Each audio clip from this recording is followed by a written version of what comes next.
Alhamdulillah kita sudah memasuki sesi kedua, yaitu sesi di mana kita akan membahas tentang menjaga kode etik penerima beasiswa dan integritas diri yang akan dilangsungkan hingga pukul 17.00 waktu Indonesia Barat. Sudah hadir keempat pemateri kami yang luar biasa sekali yang meluangkan waktunya.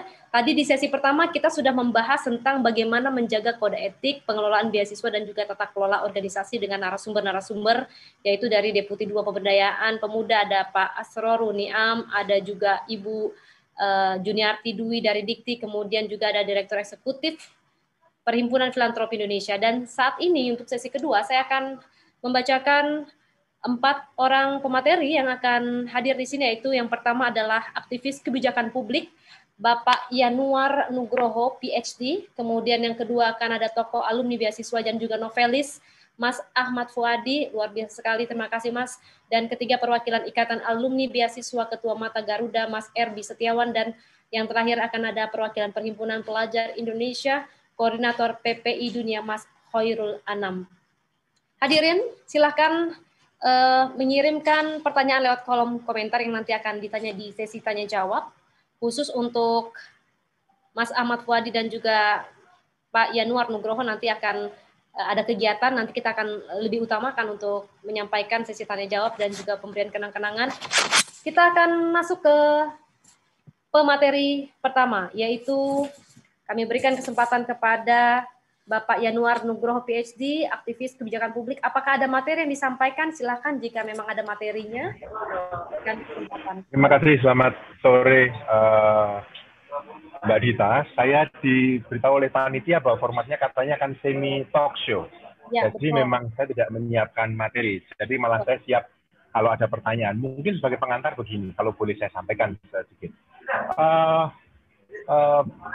Saya saat ini duduk sebagai komite reviewer di LPDP, Lembaga Pengelola Dana Pendidikan di Indonesia. Jadi saya mendapatkan amanat bersama dengan 10 profesor yang lain untuk duduk di dalam komite reviewer, memastikan proses review para penerima beasiswa LPDP ini berjalan dengan baik. Sebelumnya, saya terlibat di dalam sejumlah skema beasiswa. Baik di Inggris, saya dulu juga penerima chevening seperti Mas Ahmad Fuadi. Kemudian ketika saya sekolah, dulu saya mendapatkan sejumlah beasiswa dari beberapa pemberi dana yang lain. Saya punya cukup banyak pengalaman tinggal, mengajar, dan meneliti di Inggris kebetulan. Saya tinggal di Inggris selama 12 tahun, saya belajar S2, S3, postdoktoral, dan kemudian menjadi pengajar dan peneliti di sana.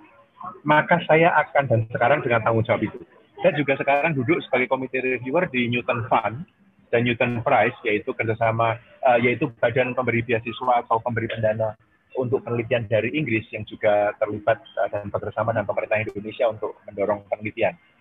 Jadi saya kira lebih baik saya, daripada saya memaparkan, saya ingin mengundang, apakah ada pertanyaan dari, saya lihat ada 89 peserta. Apakah ada pertanyaan, apakah ada hal yang ingin diketahui secara spesifik? Saya tadi sempat menyimak sesi sebelumnya mengenai etika. Misalnya, etis nggak ya seorang mengapply beasiswa lebih dari satu, misalnya? Atau etis nggak ya, saya sedang mengapply chevening, tapi saya juga di saat yang sama saya mengapply Fulbright misalnya, ya kan? Atau mengapply LPDP. Boleh nggak seperti itu? Etis nggak ya? Saya sebagai penerima beasiswa ketika saya sedang studi, saya ikut gerakan mahasiswa di negara sana, lalu mengkritik pemerintah Indonesia, misalnya kayak gitu. Atau misalnya, apa? Saya ingin tahu, yang ada di kepala Anda apa? Saya kira itu akan lebih berguna daripada saya nyerocos, saya cerita yang belum tentu Anda butuhkan. Begitu Mbak Dita, saya usulkan. Ya, luar biasa sekali Pak Yanuar. Kalau yang tadi kan memang khusus untuk materi, untuk memberikan pencerahan kepada kita. Kalau ini kita sebenarnya sudah semakin cerah, dicerahkan lagi gitu. Baik Pak Yanuar, luar biasa, saya juga melihat CV-nya.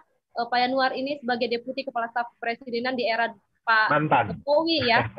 Saya nggak pakai mantan. Yang pertama. Kenapa nggak pakai mantan? Karena tahunnya di akhir. Karena tahunnya di akhir, jadi kata mantannya dicoret, tahunnya disebutin. Ya, boleh. Gitu. Okay. Baik di era Pak Presiden Jokowi di 2015 sampai dengan 2019, kemudian juga luar biasa seorang honorary research fellow setelah sebelumnya menjadi akademisi purna waktu di 2004-2014 gitu ya, dalam bidang ekonomi politik, inovasi dan perubahan sosial di Manchester Institute of Innovation Research, Alliance Manchester Business School, University of Manchester Inggris, dan 12 tahun di Manchester di Inggris, kemudian peraih beasiswa Chevening. Dan menarik nih, saya sudah subscribe nih ya di YouTube-nya. Nalar. Luar biasa inspiring. Ya, Oke Mbak Dita, apakah ada yang mau bertanya secara spesifik? Saya ingin mencoba menjawab dan mengklarifikasi. Nah, meskipun sebenarnya kan asik juga karena ada Mas Ahmad Fuadi, ada para pembicara yang lain gitu kan. Silahkan, monggo. Ada pertanyaan apa? Sebelum pertanyaan, kita mau menampilkan slide dulu tentang aspirasi dari teman-teman, kegundahannya apa sih selama ini tentang beasiswa. Ini dia aspirasi masyarakat Indonesia untuk etik penerima beasiswa. Ya, silakan.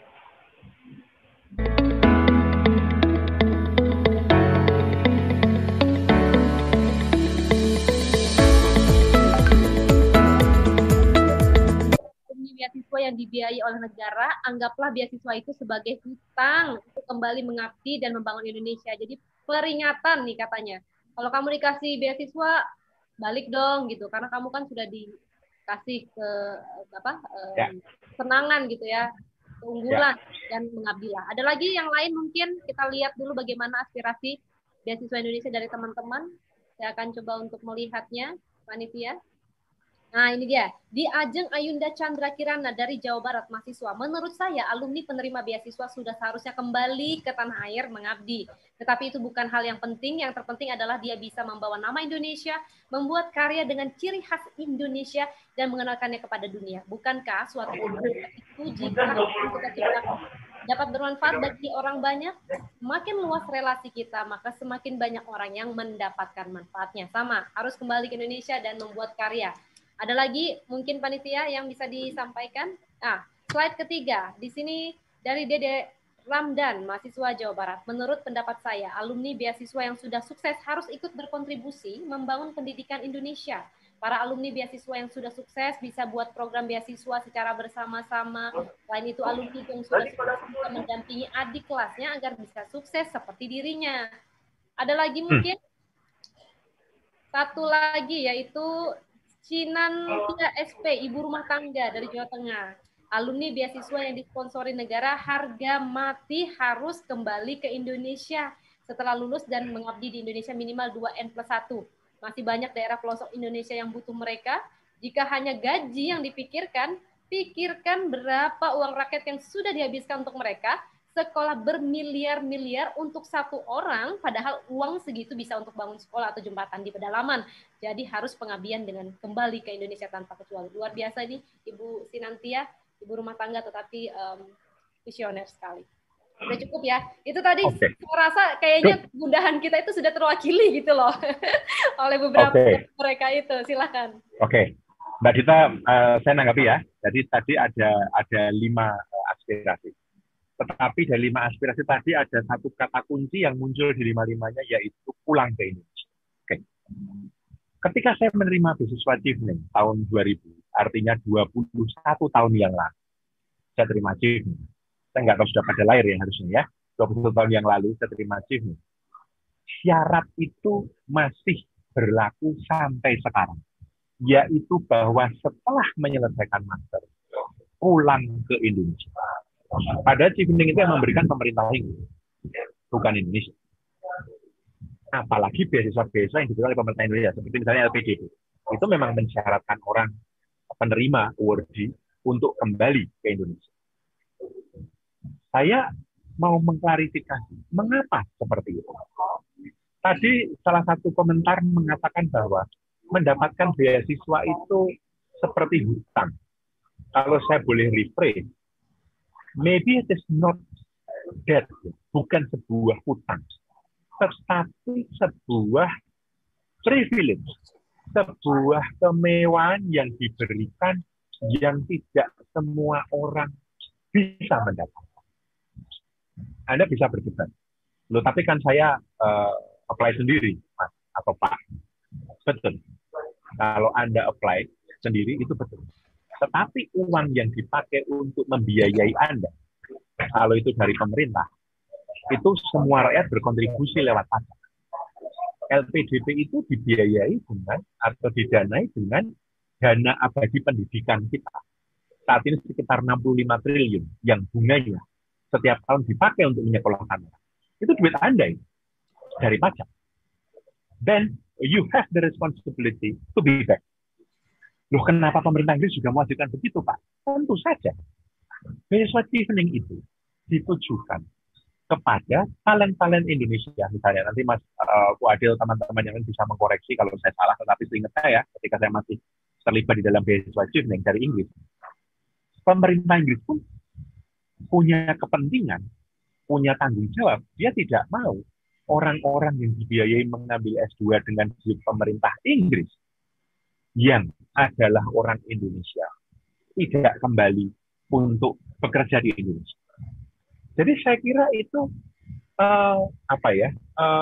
bottom line. Apakah itu terkait dengan rasa chauvinisme gitu ya, bahwa apa-apa harus balik demi Indonesia? Saya kira bukan itu persoalannya. Persoalannya lebih banyak ketika Anda bagian dari crème de la crème ini. Orang yang terpilih, orang yang punya privilege untuk studi lanjut, apalagi di luar negeri. Saya ngomong studi lanjut, saya ngomong S1 itu sudah bagian kecil dari Republik. Apalagi S2, apalagi di luar negeri. Makin mengerucut. Anda punya tanggung jawab. Itu ya. Lain soal, kalau Anda mendapatkan beasiswa yang tidak mengikat, dan tidak mewajibkan Anda harus pulang ke Indonesia, itu lain soal. Tetapi kalau beasiswa itu punya syarat, bagian dari etika itu adalah Anda kembali. Bahkan ketika beasiswa tersebut itu tidak mengharuskan Anda pulang ke Indonesia, saya berpikir untuk tetap merenungkan kemungkinan pulang. Saya ambil cerita, saya ambil contoh, dan nggak jauh-jauh, saya sendiri. S2 saya dibiayai oleh Inggris, maka selesai S2, saya pulang ke Indonesia. S3 saya tidak dibiayai oleh siapapun dari Indonesia. Juga tidak oleh pemerintah Inggris. S3 saya dibiayai sebagian oleh Universitas Manchester, sebagian dibiayai oleh Vatikan, almarhum Paus Yohanes Paulus II, sebagian dibiayai oleh sebuah lembaga masyarakat di Jerman Barat, sebagian dibiayai oleh sebuah organisasi di Swiss. Bayangkan, saya punya 4 beasiswa untuk S3. Anda berpikir, wah asik dong Pak, 4 beasiswa. Itu 4 beasiswa kecil-kecil. Kalau saya boleh milih, saya pilih dapat 1 beasiswa yang gede saja, yang langsung mengcover semuanya, ya kan? Terima beasiswa di level PhD itu, Anda 3 bulan sekali bikin laporan. Anda bayangkan 3 bulan sekali bikin laporan untuk 4 lembaga ini. 1 kampus sendiri, 1 dari Vatikan, 1 dari Jerman, 1 dari Swiss. Anda bayangkan. Setiap 3 bulan sampai saya lulus. Meskipun saya tidak diwajibkan pulang, tidak ada satupun yang mau saya pulang. Saya punya keinginan besar untuk pulang ke Indonesia. Saya sudah memulangkan istri dan anak saya. Selesai S3. Saya sudah siap menghafalkan buku-buku saya balik ke Indonesia. Saya sudah di Indonesia sebelum sidang, sebelum viva voce istilahnya, pendadaran S3. Sebelum tesis saya diuji di sana. Saya ke Indonesia. Saya nggak usah sebutkan ya kampusnya ya. Saya ngelamar ke 3 kampus negeri di Indonesia. 3-tiganya menolak saya. Saya punya S3 inovasi tahun 2006 atau tahun 2007. Saya lulusan tercepat di Manchester. Saya menyelesaikan S3 saya hanya dalam waktu 2 tahun 10 bulan. Itu rekor itu. Belum ada yang memecahkan. Rekor saya itu baru pecah tahun 2014. Ketika mahasiswa saya sendiri yang orang Rusia memecahkan rekor saya. 2 tahun 10 bulan. Saya pulang ke Indonesia tahun 2006-2007. Tidak ada yang menerima. Serius. Saya terpaksa, kemudian saya kan balik ke Inggris untuk sidang, ya kan? Selesai sidang dengan hasil yang sangat bagus, direktur di sana mengatakan, Yanuar, kamu bekerja di sini saja. Saya bilang, loh, anak istri saya sudah saya pulangkan ke Indonesia. Saya tarik balik semua ke Inggris. Bukan karena saya nggak mau pulang. Karena saat itu memang mungkin ilmu saya belum dibutuhkan. Tetapi tahun 2012, 12 tahun setelah saya tinggal di Inggris, 6 tahun setelah saya bekerja sebagai dosen tetap di Manchester, saya mendapatkan kesempatan untuk pulang ke Indonesia. Saya dipanggil oleh negara untuk pulang. Ketika saya mau pulang, Mbak Dita, saya beritahu ya, I was well on my way untuk menjadi profesor di sana. S1 saya teknik industri CV, S2 saya teknik informatika dari Inggris, S3 saya studi inovasi. Saya sempat mengambil postgraduate diploma filsafat. Di sana, itu dianggap sebagai postdoktoral saya mengenai keberlanjutan dan knowledge dynamics. I was well on my way to be a professor. Penelitian saya, publikasi saya di area itu. Areanya apa? Innovation for development. Tahun 2012, ketika dipanggil pulang ke Indonesia, saya ngomong sama istri saya, negara memanggil. Gimana ya? Saya sih tahu mau pulang. Tapi saya tahu, yang saya korbankan bukan hanya gaji. Tadi siapa tadi? Jangan soal gaji. Bukan hanya gaji yang saya korbankan. Yang saya korbankan yang lebih jauh adalah menjadi seorang profesor. Karena di Indonesia harus linear kan? S1 teknik mesin, S2 mesin giling, S3 mesin giling jagung. Anda jadi profesor. Ya enggak, kalau di Indonesia. Orang seperti saya di Indonesia, setengah mati itu. S1 teknik industri, S2 teknik informatika, mengambil postgraduate diploma filsafat, S3 inovasi, kapan menjadi profesor? Tapi saya tahu, that is the price, perhaps. Maka saya pulang. Maka, isu pulang ke Indonesia, jangan dijadikan isu. Itu nomor satu. Nomor dua. Ketika saya tinggal di luar negeri selama 12 tahun, Anda tahu nggak? Di mana-mana yang saya lihat, maaf ya, maksud saya tidak bermaksud apapun, tetapi hanya menunjukkan. Yang saya lihat, orang India dan orang Cina ada di mana-mana. Jadi dosen, iya pengusaha, iya pekerja, iya di mana. Diaspora mereka ada di mana. Dibandingkan dengan orang Indonesia, sedikit sekali. Maka, ini premis saya nomor 2. Untuk membesarkan, untuk mengabdi, untuk bekerja demi kepentingan Indonesia, sebenarnya Anda tidak harus berada di Indonesia. Nah, ini mungkin agak kontroversial. Tadi kata suruh pulang, Pak. Iya, kalau beasiswa kamu dapat dari negara, ya kau pulang.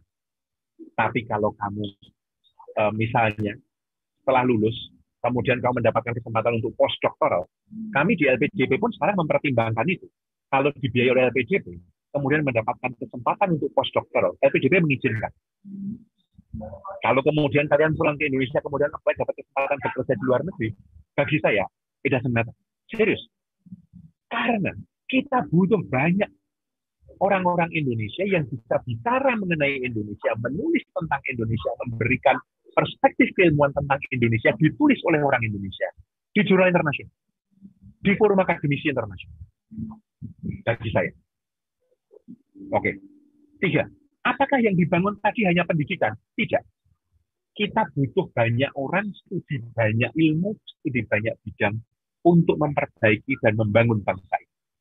Jurnalistik, budaya, sosial, ekonomi, bisnis, lingkungan, you name it.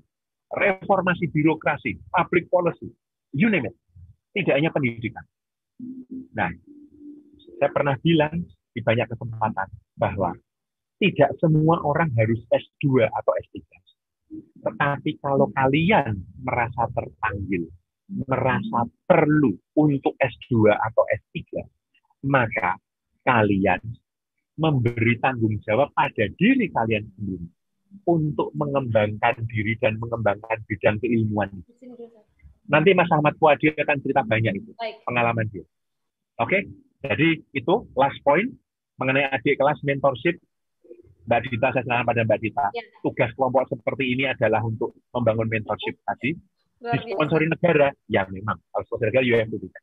Saya kira itu aja dari saya. Oke. Ya, luar Masih biasa banyak pembicara yang lain kan? Saya akan Pas ikut banget dengerin. ini Pak Yanuar. Jadi 15.30 Mas Wadi juga harus masuk begitu ya di Zoom meeting ini. Dan tadi saya ambil sedikit saja bahwasanya yang namanya kita kembali dan juga berbakti untuk negeri itu adalah satu hal yang paling penting, satu kalimat, yaitu panggilan dari hati. Bagaimanakah panggilan dari hatinya Mas Wadi sendiri yang merupakan penulis, pembicara, traveler juga, pemburu scholarship, bahkan juga di 5 benua, sudah berkeliling ke 55 negara untuk menjadi pembicara dan juga mendapatkan, luar biasa nih, 10 beasiswa, mau Chevening mau Fulbright, luar biasa. Jadi cerita-cerita tentang Mas Wadi ini sangat menginspirasi, termasuk saya yang thanks banget. Silakan nih Mas, tadi kan udah mendengar mungkin beberapa hal-hal teman-teman, apakah betul panggilan dari hati itu harus betul-betul didengarkan sampai kembali ke negeri, tapi kalau kembali juga ngapain gitu loh, kalau nggak membuat sebuah karya ataupun pembimbingan untuk yang lain. Silakan Mas Wadi. Bismillahirrahmanirrahim. Assalamualaikum warahmatullahi wabarakatuh. Selamat siang teman-teman semua. Ini salam hormat kepada senior saya nih, Mas Yanuar Nugroho. Ini teman-teman, saya waktu itu lagi sekolah di London tahun 2004, sempat jalan-jalan ke Manchester. Wah, saya disambut oleh Mas Yanuar dan dia ada kantor ke kampus, kemana, ke asrama. Keren bangetnya, pokoknya keren. Nah, kalau tadi saya dengar, sebetulnya cerita dari Mas Yanuar mungkin sudah lengkap ya, tentang bagaimana perjuangan, apa yang dipertaruhkan, dan apa yang kemudian kita bisa berikan. Nah, saya mungkin hanya menambahkan saja, dan saya memulai dengan sebuah cerita ya. Cerita tentang dua orang yang saya kagumi, yang menurut saya bisa juga lah menjadi bagian nanti dari semangat kita kalau belajar jauh. Ini hikayat dua pemimpin kita. Yang pertama adalah Muhammad Hatta. Dia itu dari kampung ya, dari Bukit Tinggi, dari dekat kampung saya itu. Tapi umur 19 tahun itu dia sudah pergi jauh merantau ke Rotterdam. Jangan teman-teman bayangkan itu perjalanan yang gampang ya, karena zaman dulu itu harus naik kapal, harus pindah, harus sampai di sebuah pelabuhan, berhenti dulu dan segala macam. Jadi sebuah perjuangan itu. Dan pada umur 19 tahun dia sudah sekolah jauh di Rotterdam pada tahun 1921. Nah, bagaimana Hatta itu sampai ke sana? Awalnya dia pede, teman-teman. Dia merasa nggak perlulah ikut beasiswa LPDP belum ada waktu itu ya, atau Fulbright atau Chevening segala macam, karena dia merasa bisalah dengan kemampuannya sendiri. Dan memang pribadi Bung Hatta ini kan pribadi yang mandiri ya. Dia merasa nanti bisalah dia kepada omnya nanti minta bantuan dulu. Tapi ternyata omnya lagi bangkrut ekonominya, sehingga kemudian dia tidak punya pilihan lain selain mencoba mencari beasiswa. Tapi aplikasi beasiswa udah terlambat. Nah, akhirnya dia entah bagaimana mendapatkan beasiswa setelah dia sampai di Belanda. Jadi dia harus pergi dulu sendiri, nanti baru dapat beasiswa. Nah, beasiswa ini dari orang Belanda, Van de Venter, dia dapat selama 2 tahun. Nah, kalau dalam buku sejarah dan buku yang ditulis oleh Bung Hatta sendiri, dia masih ingat dapat setiap bulannya 66 gulden gitu ya. Kalau zaman sekarang ya nggak tahu itu cukup apa enggak. Saya dulu nggak tahu Mas Yanuar dapat berapa tiap bulan, kita berapa gitu ya. Tapi yang ingin kita lihat di sini adalah bahwa pertama kita itu bisa belajar jauh kemana saja. Dan kalau lihat dari kisah Hatta, kalau menurut saya Bung Hatta melihatnya itu bukan sebagai hak dia, tapi sebuah kehormatan mendapatkan kesempatan jauh belajar sampai ujung dunia di masa itu. Nah, ternyata dalam perjalanannya orang sepintar Hatta pernah juga gagal. Dia dalam sebuah ujian, ada 2 ujian, ujian keduanya dia mungkin lagi tidak enak badan atau nggak konsentrasi, dia nggak lulus. Nah, di saat itu dia merasa malu dan dia siap berhutang. Jadi dia tidak melanjutkan beasiswanya karena merasa ini adalah konsekuensi saya karena ada yang gagal ujian walaupun ujiannya bisa diulang lagi ya. Dan menurut saya ini pola sikap yang pantas kita ikuti ya. Ada konsekuensi untuk setiap usaha kita. Kalau ternyata gagal ya dia menganggap dia berhutang, dia nggak mau memperpanjang beasiswanya. Dan dia mencari beasiswa yang lain. Tapi yang kali ini berhutang. Berhutang dalam arti yang sebenarnya ya, dia itu kayak pinjaman, kayak fund untuk belajar gitu. Jadi di sini ada proses Hatta itu berhutang dan ada proses dia membayar. Nah, bagaimana berhutang dan membayar nanti kita bahas. Tapi satu hal, ketika dia dapat utangan untuk sekolah itu, dia diprotes oleh pemberi uang itu. Anda kami bantu, tapi kok sibuk di organisasi untuk kemerdekaan Indonesia. Nah, dia tidak goyah, teman-teman. Dia pikir, ya ini haknya sebagai seorang yang punya negara dan untuk merdeka. Jadi dia bilang, ya saya akan tetap aktif di organisasi ini. Nah, untungnya beasiswa atau utangan duitnya itu nggak dibatalkan. Jadi dia tetap berhasil untuk aktif di organisasi mahasiswa, di organisasi kemerdekaan, pergerakan dan lain-lain. Jadi dia teguh dengan keindonesiaannya bahkan sebelum Indonesia belum ada. Nah, yang menariknya Hatta nggak take it for granted ya, semuanya itu dibayar sama dia, dibayar ulang. Jadi ini kutipan langsung dari biografi Hatta ya. Utangku yang 6.000 gulden baru dapat kubayar setelah Indonesia merdeka. Kira-kira tahun 50. Waktu itu aku sudah menjadi wakil presiden. Jadi kita lihat di sini ya teman-teman, dapat beasiswa itu adalah sesuatu anugerah kehormatan, tapi juga sebetulnya ada yang harus kita bayar. Bayarnya tadi ada yang berkarya, ada yang dengan segala macam. Kalau Hatta dalam arti yang sebenarnya dia bayar ya, karena tadi beasiswa keduanya ini agak pinjaman ya. Nah, ini sosok pertama yang menurut saya bisa kita jadikan teladan ya, bagaimana kita boleh sekolah jauh tapi ada pertanggungjawaban di sana. Ada pertanggungjawaban pribadi kita sebagai orang Indonesia dan pribadi kita sebagai seseorang yang mendapatkan dana untuk sekolah. Yang kedua, Habibie. Ini nggak jauh beda. Ini ternyata kalau Hatta pergi ke luar negeri umur 19 tahun, Habibie umur 18 tahun. Tahun 55 dia sekolah ke Jerman. Nah, uniknya ini tanpa beasiswa. Jadi keren-keren ya sebetulnya mereka ya. Mereka punya pride gitu ya. Dicoba dulu gitu. Dan kalau Habibie tanpa beasiswa karena ibunya telah berjanji akan menyekolahkan anaknya dengan tangan sendiri. Nah, karena tanpa beasiswa, jadi hidupnya susah sebetulnya. Habibie bercerita dalam bukunya juga dalam wawancara-wawancara, itu hidup di sana harus menahan lapar, harus cari kos yang jauh dari kampus, yang kedinginan karena nggak ada pemanasnya, yang bahkan nggak ada kamar mandi, sehingga dia harus antri di pemandian umum. Saya nggak kebayang ya pemandian umum di Eropa itu zaman itu gimana ya, tidurannya 4 jam. Gitu. Tapi kemudian dia bekerja habis-habisan, sehingga kemudian bisa bekerja di luar negeri sambil belajar dan bekerjanya juga dalam posisi yang bagus. Saya ingat tadi cerita Mas Yanuar ya, sudah sedikit lagi professorship gitu ya, around the corner, tahu-tahu dipanggil oleh negara. Nah, kalau Habibie sampai di level yang cukup tinggi ya, untuk kemudian dia punya karir.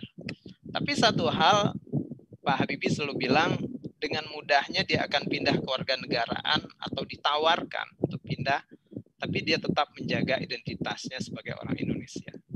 Jadi saya lihat di sini Pak Habibie punya dua visi ya dalam belajar itu. Dia punya visi keilmuan, punya visi profesi yang dia harus bisa expert di bidang itu. Dulu cita-citanya adalah membuat pesawat sendiri untuk menjaga konektivitas antar pulau Indonesia, yang kemudian berhasil. Dan dia punya visi kebangsaan, yang kapanpun kalau dibutuhkan dia akan pulang. Nah, makanya tadi saya sepakat dengan Mas Yanuar untuk berkarya itu kemudian memang tidak harus selalu pulang ya. Bisa jauh tapi bolehlah pulang nanti ketika dibutuhkan. Nah, visi ini bertemu kemudian ketika visi keilmuannya dan visi kebangsaannya, dan Habibie kemudian seperti kita tahu pulang ke Indonesia berkarya dan akhirnya menjadi presiden. Nah, teman-teman ngomong tentang etika ya, etika penerima beasiswa. Kalau menurut saya, kalau teman-teman di sini penerima beasiswa, tentu sudah semuanya menandatangani kontrak ya. Apa yang harus teman-teman lakukan setelah dapat beasiswa. Yang belum dapat beasiswa, semoga teman-teman juga mendapatkan beasiswa, nanti akan menemukan sebuah hitam di atas putih yang harus teman-teman tanda tangani dengan berbagai macam syarat ya. Misalnya nanti harus pulang ke Indonesia, harus tinggal di Indonesia selama berapa tahun, dan segala macam. Etika tertulis itu menurut saya bisalah dibikin dalam berbagai bentuk ya, bisa diolah dan segala macam.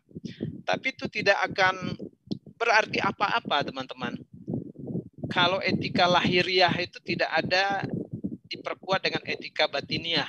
Nah, istilah saya aja ya. Lahiriah itu artinya menurut saya hitam di atas putih, sesuatu yang kita tulis, kita coret, kita tanda tangani, dan menjadi syarat administratif. Sementara etika batiniahnya atau kesadaran pribadinya tidak ada atau goyah, ya etika lahiriahnya hampir nggak ada.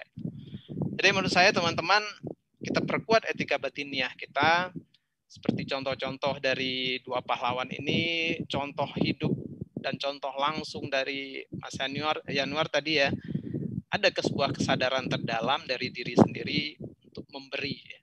Jadi mentalitasnya kira-kira gini, kita siap membayar beasiswa kita dengan bermanfaat buat bangsa dan kemanusiaan yang lebih luas ya. Dan lebih luas ya artinya bisa lintas bangsa, kemudian bisa lintas geografis, tapi tetap kita punya identitas bangsa. Sebagai tambahan, saya punya teman dulu waktu kuliah di Washington DC, dia dikirim oleh pemerintah dan dia seorang yang pintar sekali dan dia belajar permodelan matematika. Dan ketika lulus S3 dengan senang hati dia pulang ke Indonesia. Tapi apa yang terjadi sebetulnya waktu dia pulang? Waktu dia pulang, dia udah semangat nih, tapi meja aja dia nggak dapat. Jadi di kantornya yang lama udah nggak disediain meja gitu. Padahal dia membawa setumpuk ilmu dengan segala macam idealisme yang tinggi. Ya saya salut kepada dia karena mencoba untuk pulang, tapi lama-lama kasihan juga dia nggak tahan. Sementara di Amerika profesornya memanggil dia lagi untuk menjadi partner research-nya yang sangat menjanjikan. Dan mungkin kalau diteruskan nanti seperti Mas Yanuar itu bisa jadi profesor. Akhirnya teman-teman dia kembali ke sana. Dan kemarin saya waktu ke Amerika ketemu dengan beliau. Saya lihat semangat nasionalismenya masih kuat. Tapi tempat dia berkarya saat ini belum siap. Nah, mudah-mudahan orang-orang seperti ini suatu ketika bisa kita panggil kembali ya, seperti dulu Habibie dipanggil Pak Harto. Dan menurut saya di sanalah yang bermain tadi etika batiniahnya ya, ada sebuah call, panggilan untuk kembali ke tanah air dan berbuat langsung ya. Walaupun dari jauh juga bisa, apalagi zaman sekarang ya. Zaman semuanya bisa dilakukan dengan digital, semuanya sebetulnya bisa. Tapi kehadiran secara fisik itu menjadi pembeda nanti. Jadi teman-teman itu mungkin yang bisa saya sampaikan sebagai pelengkap saja dari Mas Yanuar. Apapun yang teman-teman terima itu adalah sebuah anugerah nanti, seolah yang sudah diterima, disyukuri, dan saatnya nanti teman-teman perlu give back ya, memberi dengan cara masing-masing, memberi dengan hati, memberi dengan pikiran, memberi dengan perkataan. Oke, terima kasih Mbak Dita. Silakan saya kembalikan. Terima kasih. Baik, terima kasih Mas Wadi, terima kasih juga Pak Yanuar. Tadi saya ambil intinya bahwa dari cerita yang disampaikan tentang bagaimana sosok pahlawan kita, Bung Hatta, kemudian juga Pak Habibie, yang juga saya ngefans sekali, pernah waktu itu sempat wawancara 1 tahun sebelum meninggal beliau, bahwa memang betul itu semua adalah kembali kepada hati kita. Mental harus disiapkan, tidak semua bisa menjadi seperti Habibie, tidak semua bisa menjadi Fuadi, tidak semua bisa menjadi Pak Yanuar, tetapi semangat-semangatnya itu untuk memperjuangkan bagaimana Indonesia ketika kembali mau jadi apa itu harus dipikirkan. Lebih baik kita memang ilmunya digunakan dan diberikan kepada orang yang tepat, itu sepertinya jauh lebih baik kalau saya mengalami apa yang disampaikan oleh Mas Wadi. Yang saya ingin tanyakan adalah kepada dua nih, Mas Wadi juga dan Mas Yanuar, mungkin Mas Yanuar juga menanggapi. Ada beberapa cerita juga bahwa sudah sekolah, kemudian mendapatkan beasiswa, nilainya terbaik, kemudian sampai ke Indonesia, yang tadi saya sambung ceritanya dengan Mas Wadi, mejanya tergadaikan. Satu sisi panggilan dari luar membutuhkan dirinya sebagai ilmuwan. Tidak hanya dipakai ilmunya untuk di negaranya, tetapi juga di seluruh dunia, mungkin di berbagai belahan dunia. Lalu bagaimana sebenarnya panggilan hati seseorang ketika itu diterima oleh teman-teman penerima beasiswa mungkin di generasi-generasi berikutnya. Mas Yanuar, ini seperti idealisme integritas diri juga sebenarnya. Silakan Mas Yanuar. Kasus ini banyak terjadi soalnya.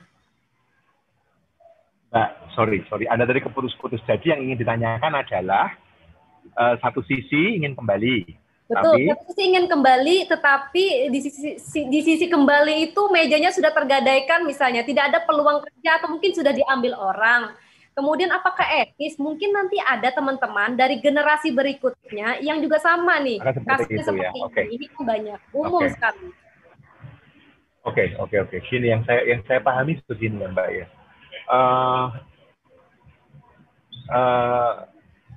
Excuse itu bisa dicari sebanyak kita juga bisa mencari peluang. Maksud saya begini, saya tentu saja saya bisa memahami ada kondisi objektif. Saya ambil contoh yang sangat konkret. Tetangga saya di Manchester, seorang dokter lulusan Universitas Airlangga, namanya Mas Delfaq Oseandi. S3-nya di Australia. Dia kemudian bekerja di Inggris sebagai peneliti dan dokter, tapi bukan dokter praktek, tapi peneliti. Mas Delfaq Oseandi ini pernah bekerja di lembaga penelitian Eijkman, lembaga Eijkman di Jakarta. Dia pulang S3, dia ke lembaga Eijkman, pimpinannya bilang, dia cerita ke saya soalnya, kamu jangan di sini karena kita tidak bisa menyiapkan dan menyediakan alat buat kamu. Pimpinan itu namanya Profesor Sangkot Marjuki, masih ada. Dan saya konfirmasi, Mas Dewa tetangga saya. Terus nanti kalau ada kesempatan pasti kamu membantu Indonesia. Jadi Mas Delfaq ini agak dramatis ceritanya ya kan, agak sinetron. Dengan sedih dan bertuturan air mata, terpaksa tidak bisa pulang ke Indonesia.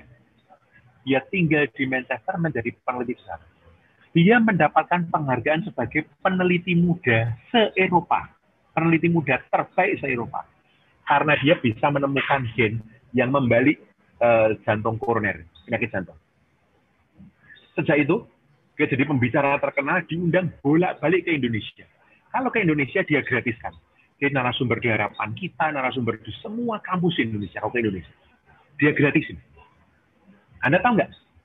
Dia seorang yang juga memahami bagaimana COVID bekerja. Mas Delfaq itu membantu pemerintah Inggris dengan pengembangan vaksin di Inggris. Tetapi Mas Delfaq itu membantu Indonesia dengan pengembangan vaksin yang sekarang sedang terjadi dikerjakan teman-teman UNER. Profesor Sangkot bilang dari saya, Mas, benar Mas, ada saja jalan untuk membantu negara sendiri. Kalau niat itu memang ada. Dan saya percaya itu. Waktu saya sendiri di sana, saya nggak bisa dibandingkan sama Mas Delfaq, saya nggak cerita dia. Waktu saya di Inggris, cara saya membantu itu apa sih? Saya bikin kemisan di Manchester itu. Setiap hari Kamis saya kumpulin orang-orang Indonesia itu. Ayo ngumpul tidak hanya kalau makan-makan atau pengajian atau persekutuan itu. Tapi setiap minggu kumpul dong kita, minum kopi. Tugasmu apa? Ayo kita bantuin bareng-bareng. Bukan dikerjain bantuin, tapi apa namanya? Bukan bantu ngerjain. Itu cheating namanya. Tapi mendiskusikan. Kan kerjaan mahasiswa banyak. Saya kumpulin setiap minggu sekali hari Kamis 1 jam. Jam 12 sampai jam 1. Saya mulai tahun 2004 sampai detik ini masih jalan terus. Setiap hari Kamis. Nggak ada. Mau hujan, mau angin, mau salju, mau panas. Pokoknya setiap Kamis sesi. Kedua, saya coba carikan beasiswa. Karena yang saya bisa kerjakan itu. 3, kalau saya ada mahasiswa Indonesia mencari pembimbing yang bidangnya pas dengan saya menawarkan diri. Meskipun sering ditolak juga. Maka ditolak orang Indonesia karena saya jauh-jauh ke Inggris kok cari pembimbing ketemunya orang Indonesia. Harusnya orang bule dong. Ya sudah, nggak apa-apa. Kan saya tidak cukup, tentu saja saya bukan orang bule. Bahwa saya di sana adalah akademisi terbaik, saya dapat penghargaan, tapi orang Indonesia kayaknya kulit kan. Oh, kalau kulitnya sawo busuk kayak gini, pasti kalah dibandingkan orang bule. Ya nggak apa-apa juga. It's okay. Tapi begitu kesempatan bagi saya muncul untuk pulang ke Indonesia, untuk dipanggil, saya nggak mikir dua kali itu. Saya pulang. Istri saya juga kayak gitu kebetulan kan.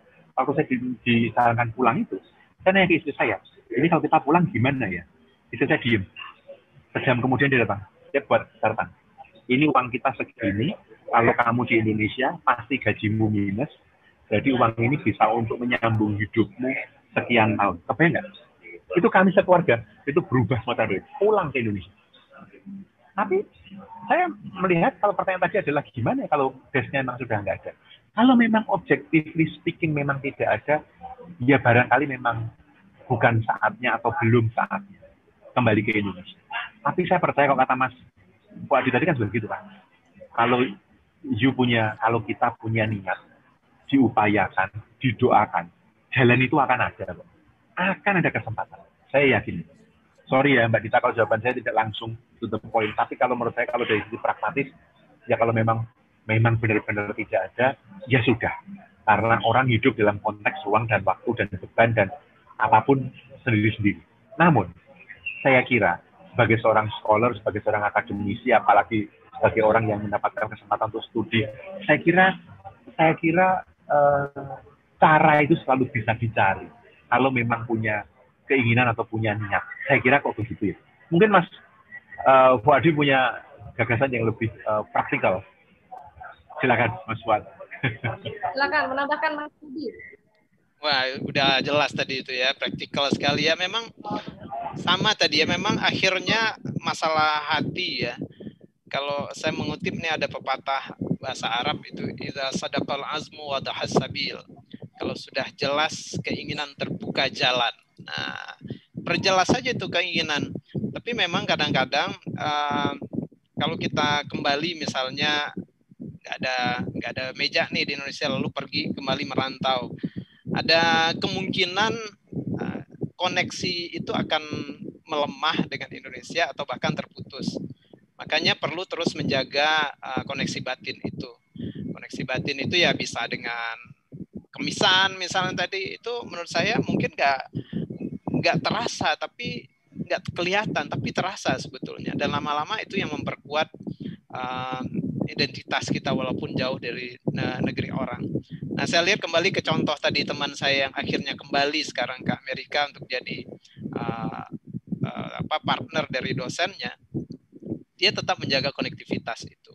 Nah, itu yang penting kita jaga ya. Jadi di lain pihak pemerintah kita atau masyarakat kita juga jangan kemudian menyalah-nyalahkan, malah membenci, mengkritik, membuli gitu ya. Itu orang tidak nyaman dan mungkin malah bisa hilang konektivitasnya. Makanya perlu kadang-kadang memang kita berdamai dengan keadaan, apalagi di masa zaman sekarang itu masalah ruang dan waktu itu kadang-kadang sudah agak mendekat ya, apalagi masalah waktu, masalah ruang itu dengan teknologi bisa didekatkan. Jadi kalau memang belum waktunya kembali ke Indonesia dengan karya terbaik atau belum bisa berkarya yang terbaik, nggak apa-apa kalau menurut saya untuk sementara mereka belajar, mendalami hal yang mungkin belum ada di Indonesia untuk suatu ketika kembali ke Indonesia.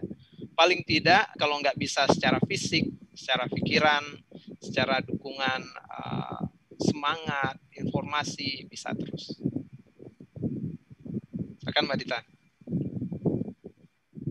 Baik, terima kasih Mas Wadi dan juga Pak Yanuar Nugroho. Saya rasa cukup sekali untuk sesi di kedua ini, dan Mas Yanuar dan juga Mas Wadi tentu ada waktu kegiatan lainnya. Dan saya mengambil sedikit saja kesimpulan dari dua orang yang luar biasa pengalamannya. Mas Yanuar tadi 12 tahun di Inggris, mendapatkan chevening, kemudian mendapatkan kepercayaan dari pemerintah, ada tempatnya, tepat gitu ya, beruntung sekali. Kemudian juga tidak sebatas itu juga, tapi juga memberikan sumbangsi pikirannya juga kepada negeri, termasuk menjadi narasumber kami juga di sini. Kemudian yang paling penting adalah panggilan dari hati, kembalilah karena panggilan, tetapi bukan hanya terpanggil untuk kembali, tetapi berkarya untuk negeri. Kemudian Mas Wadi juga menyampaikan dari sosok dua, Bung Hatta dan juga Pak Habibie, bahwa memberilah dengan cara masing-masing, karena itu yang terbaik. Setiap orang punya cara yang berbeda-beda. Tidak bisa kita menjustifikasi bahwa seseorang nggak balik berarti dia nggak idealis, nggak cinta pada negeri. Tetapi yakinlah bahwa karyanya, kemudian ilmunya dipakai dan digunakan oleh mereka yang jauh lebih membutuhkan, bukan cuma digunakan di satu negara, tetapi di banyak negara. Berkarya di mana saja, bukan hanya di Indonesia. Tentunya kita bersyukur bahwa mereka yang sudah berada di negara-negara lain membuktikan bahwa mereka masih memberikan sumbangsi berupa pikiran, dukungan, semangat untuk Indonesia dan tetap menjadi Indonesia. Terima kasih Mas Fuadi, luar biasa. Mas Yanuar, Assalamualaikum warahmatullahi wabarakatuh. Terima kasih semua. Waalaikumsalam warahmatullahi wabarakatuh. Terima kasih.